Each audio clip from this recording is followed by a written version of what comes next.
Hello ladies and gentlemen, it is Comely here, and today, don't panic first off, the video has not started yet.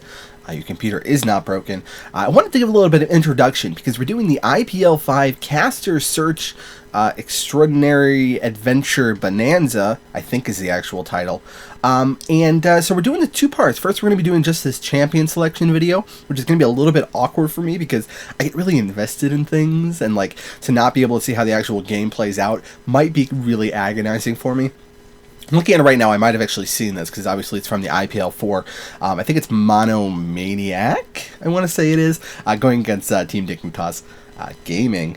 And yeah, so I watched quite a bit of the IPL 4, but I'm not sure if I've seen this game or not. I tried really hard to not find any information about these games beforehand. You know, a couple Reddit comments, people were talking about little things from the games that are being casted by all these people, and so I do know one or two things, but I'm going to try to be honest about those. And besides that, we're doing it live, so to speak. So I'm going to go ahead and, without further ado, start the actual video. So we do have already a couple bands coming out. We do have Karthus and Kog'Maw band over here by Team Mono. You know, Karthus, something that Skara is known to play pretty well. You know, he's just a very devastating champion. He's really able to kind of get his farm no matter what you do. He's really good at just kind of sitting back and not dying if he needs to, farming up, and then becoming that really big damage dealing presence late game. He's a very good example of an AD carry. We do also have the Kog'Maw band. You know, I'm a cutie pie, pretty good with Kog'Maw and Corki, so kind of want to ban one of those just so he doesn't have this full range of selections to kind of pick and choose from. And also Rise, again, that goes back to something that Skara plays particularly well. And over here, I'm going to tie back a little bit early. Over here, we have Cassiopeia being banned as well by Team Dignitas. It's just kind of those DPS casters that just want to stay alive in the fight and can continue to do damage throughout the duration of the fight. And they're very kind of hard to deal with if you're not able to really take advantage of bad positioning. And of course, at this higher level of play, bad positioning, not something that's always going to be there for you to take advantage of. We do also have the Udyr, I always say with a French accent for some reason, Udyr and Urgot bands over here because they hate the letter U, and I don't blame them. It's a really rude letter. Of course, the actual reasons are Udyr is phenomenal. We typically see him in jungle at higher level play, but he's also a very good top. You know, that tiger stance is able to do so much damage even at level 1 when you double up on it. Take like half somebody's HP pool, then suddenly you have a really big advantage in the top lane. And Urgot, you know, just something that we've seen more and more lately. More AD carries actually actively practicing him because he's so tanky and he's so good at doing a lot of damage while being tanky. Obviously, that ultimate is such a strong initiation. They just want to get him out of there. So far we do see Mono picking up Lee Sin, Janna, and Riven.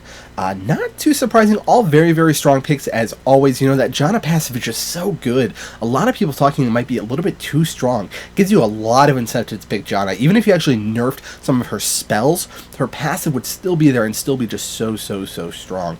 Of course, we do see Lee Sin, very popular top now, popularized by Voyboy, that handsome devil, kind of really brought it to the forefront and showed a lot of people just how good it actually can be. We've seen him jungling a little bit less, actually, because of that, I think, because he's just such a powerful top lane.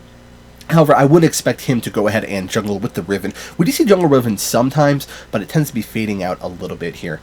Over on Team Dignitas, we do see Olaf, Corki, Taric, as well as Dr. Mundo. Dr. Mundo, my favorite jungler by far. His clears are just so good. His ganks are so strong. A little bit surprised they didn't actually choose to use a ban on him. But that's part of the strength of Team Dignitas. You know, Scar is so good at certain heroes that you really kind of have to go out of your way to ban certain things against him, or you're just in a world of hurt, leaving things like Mundo open to be picked. We do see the Taric as well, very offensive kind of support, you know, that stun, a little bit more rare in something like League of Legends. You know, those direct, fairly long duration stuns are pretty rare, so he's very good at kind of synergizing with something like Corki, who wants to be aggressive early, who's able to put out some of that good damage, and has a lot of mobility and things like that to kind of work with the Taric. We do see Soraka mid. Ooh, I love the Soraka pick here by Skara. You know, we did see through this tournament, and of course I did watch quite a bit of the IPL 4, kind of the emergence of this. I'm actually going to pause this. I'm not done talking, you crazy people. We have seen that Skara on the Soraka mid was absolutely devastating. He wasn't the first person to use it, but he's kind of been the person that's been bringing it to the spotlight and saying, hey, look how good this is. I need to tip my hand now and show you guys how, like, overpowered this is. And he does say there are counters, but of course, not being too open and honest about what they actually are, wants to keep that card in his own hand. We do see Olaf again, very, very strong. We might be seeing him get some tweaks here on the PvE patch right now. He is got his cooldowns increasing a tiny bit, and yeah, so again, we don't actually get to see how this plays out. We don't get to see the Morgana versus Scarra pick, all of that fun stuff. Really, really disappointing.